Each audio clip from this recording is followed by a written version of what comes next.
नमस्कार दोस्तों, the legal touch में आपका स्वागत है। उम्मीद है आप लोग सब लोग स्वस्थ और अच्छे होंगे।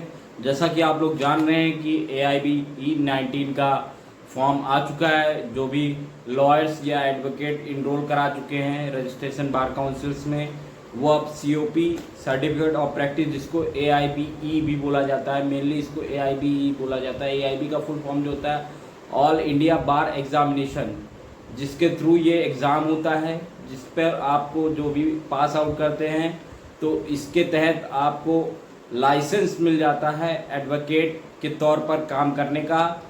एक COP जिसको बोलते हैं सर्टिफिकेट ऑफ प्रैक्टिस, जो बार काउंसिल ऑफ इंडिया देती है आपको, तो इसके तहत आपको परमानेंट लाइसेंस मिलता है कि आप अपनी वकालत कर सके, चाहे वो हाई कोर्ट में हो, चाहे वो सेशन कोर्ट्स में हो। तो ये एक महत्वपूर्ण एग्ज़ाम है जिसकी तैयारी आप लोग काफ़ी पहले से कर रहे थे, पर अभी तक डेट नहीं आई थी। पर अभी डेट आ चुकी है। 3 सितंबर से इसके ऑनलाइन रजिस्ट्रेशन शुरू हो गए हैं, जिस पर मैंने एक वीडियो बनाया है। उसकी पूरी जानकारी मैं अपने वीडियो पे दूंगा डिस्क्रिप्शन लिंक पे। आज हम बात करने वाले हैं सबसे मेन टॉपिक जो है कि इसमें आने वाला क्या है एग्ज़ाम में। क्योंकि जो पहले AIB E18 एग्ज़ाम हुआ था, उसमें जो था कि कानून जो हमारे चले आ रहे थे, IPC, CRPC, एविडेंस एक्ट, वही सारे थे। पर अभी क्या हुआ है कि जो नया कानून लॉन्च हुआ, जो नया कानून 1 जुलाई से आ गया है हमारे भारत में, तो इसको लेकर बहुत सारे विद्यार्थियों में एक ये सामंजस्य नहीं बन पा रहा था कि एग्ज़ाम जो आएगा वो उसका पैटर्न क्या रहेगा। क्या वो पुराने मेथड पे आएगा, पुराने पैटर्न से आएगा, पुराने सिलेबस से आएगा कि नए सिलेबस से आएगा। तो अब मैं बताने जा रहा हूँ, जो एग्ज़ाम आपका आएगा, जो पुराना सिलेबस था वही रहेगा। कोई नया पैटर्न जो BNS या BNSS जो भी नए कानून आए उसके तहत नहीं होगा। हाँ, कुछ उससे रिलेटेड हो सकता है, पर 90% आपका जो आएगा ओल्ड पैटर्न का ही पेपर आना है। जो ओल्ड आपने पढ़ा था, CRPC, IPC, एविडेंस एक्ट, वही सारे रहेंगे। तो आज हम बहुत ही विश्लेषण तरीके से बताने वाले हैं आपको कि क्या क्या आएगा। अगर आप ये जो मैं बता रहा हूँ, अगर आपने इतनी तैयारी आपने कर ली, तो आपके 100 में से 90 प्लस मार्क्स आना एकदम 100% श्योर है। मैं उसी तरीके से बतलाते चलूँगा आपको, बहुत घुमा फिरा के बात नहीं करूँगा, बहुत स्पष्ट और साधारण शब्दों में आपको बताऊँगा।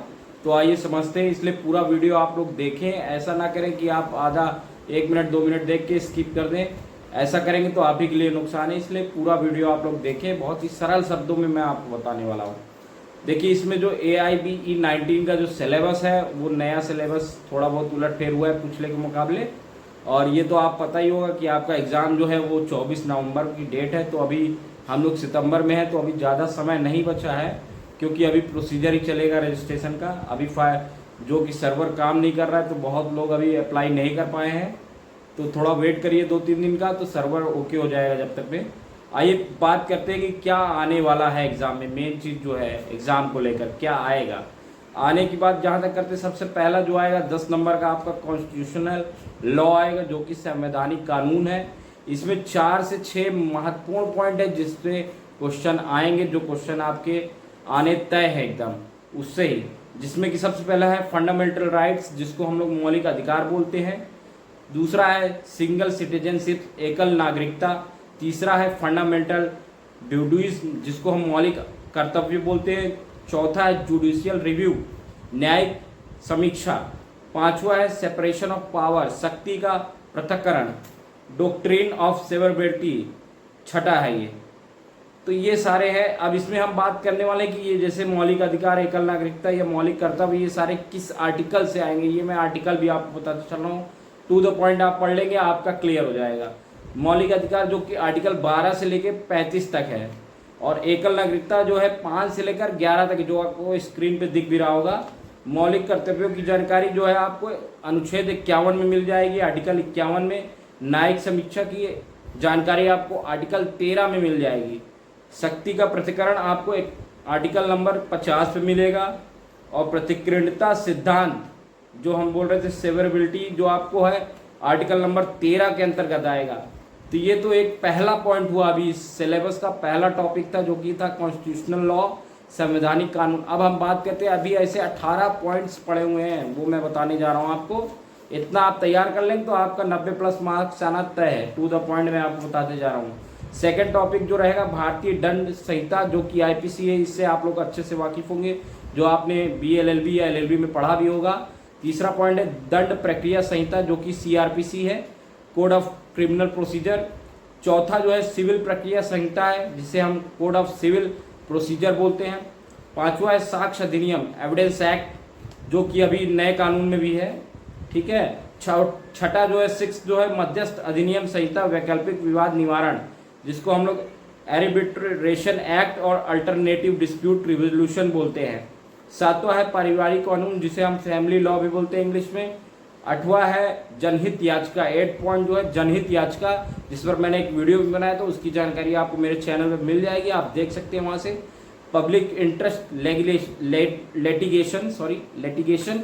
और नौवां जो सबसे महत्वपूर्ण टॉपिक है, इंपॉर्टेंट टॉपिक है, वो है प्रशासनिक व्यवस्था, एडमिनिस्ट्रेटिव लॉ। ये आपने पढ़ा होगा, बीएलएलबी या एलएलबी में आपने पढ़ा होगा।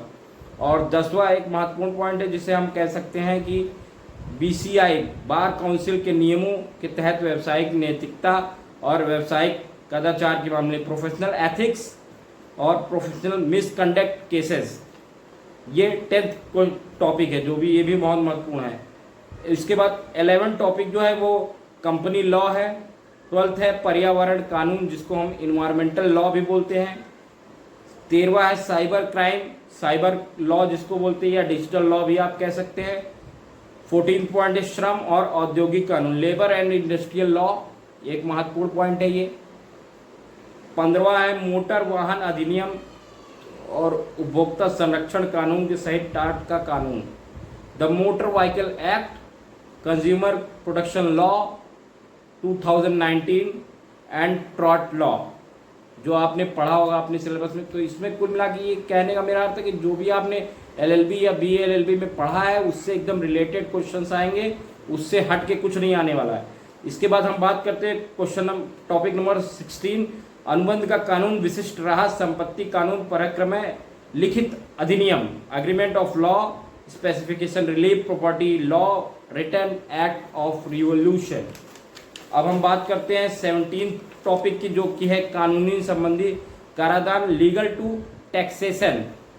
18 क्वेश्चन जो टॉपिक जो रहेगा मेन, भूमि अधिग्रहण अधिनियम, लैंड एक्विजिशन एक्ट। और 19th जो टॉपिक्स इसमें मेन टॉपिक जो है वो बौद्धिक संपदा कानून, इंटेलेक्चुअल प्रॉपर्टी राइट। ये टोटल 19 महत्वपूर्ण टॉपिक है, जिसको लेकर आपको तैयारी करनी है और जिससे ही पेपर आना है। ये मैंने आपको सारे मेन पॉइंट्स बता दिए हैं, और इसके आर्टिकल, जैसे कॉन्स्टिट्यूशनल लॉ में किस आर्टिकल में क्या रहेगा, वो भी मैंने आपको बता दिया है। तो ये एक महत्वपूर्ण अपडेट थी, जो मैंने लास्ट वीडियो में आपको बताया था कि मैं बताने वाला हूँ। तो आप बस इतना अगर तैयार कर लेते तो आपके नंबर 90+ आना एकदम तय है। इसलिए प्लीज़ वीडियो को पूरा देखें, और जहाँ तक हो अपने दोस्तों को शेयर करें, जिससे उनको आसानी से तैयारी करने में मदद मिले। और अगर वीडियो अच्छा लगता है तो प्लीज़ शेयर, सब्सक्राइब, लाइक करें। धन्यवाद।